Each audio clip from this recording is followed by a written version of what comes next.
যেন একটু একটু করে শেষ হচ্ছে শহরের ফুসফুস। আর সেই ফুসফুস বাঁচাতেই প্রধানমন্ত্রীকে 5 বছর আগে লেখা চিঠির উত্তরের অপেক্ষায় ছাত্রী। নির্বাচন শেষে সরকার গঠনের পালা। সারা দেশের মানুষ তাকিয়ে রয়েছে প্রধানমন্ত্রী কে হচ্ছে। হয়তো এবারও নরেন্দ্র মোদী প্রধানমন্ত্রীর আসনে বসছেন, অথবা অন্য কেউ। প্রধানমন্ত্রী যে কেউ হবে তা নিশ্চিত, কিন্তু হাওড়ার বোটানিক্যাল গার্ডেনের ভবিষ্যৎ কী তাই নিয়ে চিন্তিত ছাত্রী। একটা চিঠি লিখেছিলাম প্রধানমন্ত্রীকে, তার উত্তর এখন অবধি পাইনি।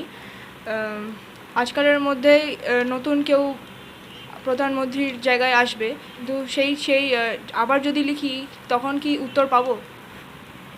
5 বছর আগে যে চিঠি লেখা, সে চিঠির যে উত্তর এখন অবধি আসেনি। মনে হচ্ছে যে আবার যদি নতুন করে একটা চিঠি লিখি তার উত্তরও বোধহয় এখনও আসবে না। এটাকে গুরুত্ব দেওয়া হচ্ছে না, মানে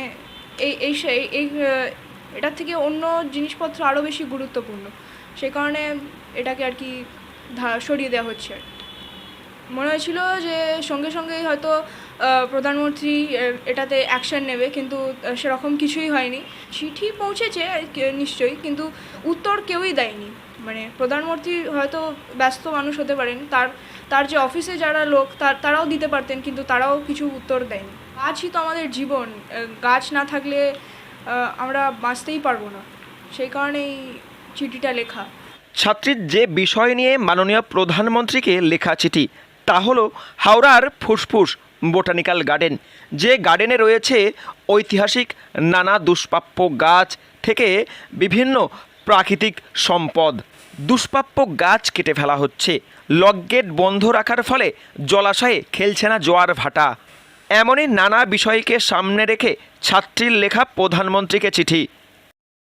লিখেছিলাম যে পুকুরে পানা পড়ে যাচ্ছে, গাছ কেটে দেওয়া হচ্ছে, দিয়ে প্লাস্টিকের ব্যবহার হচ্ছে, এবং অন্য যেই গাড়ি ভেতরে ঢোকা অ্যালাউড নয় সেগুলোও ঢুকছে। এই ব্যাপারেই আমি চিঠি লিখেছিলাম যে হয়তো আর এই হেরিটেজটা আর মানে বাঁচিয়ে রাখা যাবে না। মানুষের জন্যই হচ্ছে, মানুষের মানে গা ছাড়া এক ব্যবহারের জন্যই হচ্ছে। আগে বি গার্ডেনে একটা লক গেট ছিল, সেটা খুলে দিলে বাইরের জলটা ভেতরে আসতো, সেই 24টা পুকুরে জলটা যেত, আর সেটার জন্য নদীর জল মানে পুকুরের জলগুলো ভালো থাকতো, পুরনো জলটা বেরিয়ে যেত, নতুন জল ঢুকতো। কিন্তু এখন সেটা বন্ধ হয়ে গেছে। আমি একটা চিঠি লেখার চেষ্টা করব, কিন্তু হয়তো সেটাতেও উত্তর পাবো না। একদিকে পরিবেশ রক্ষায় বিশ্ব পরিবেশ দিবস পালন, অন্যদিকে সরকার গঠনের পালা। এমন সময় দারুণভাবে নাড়িয়ে দেয় 5 বছর আগে লেখার চিঠির উত্তর না পাওয়ার বেদনা।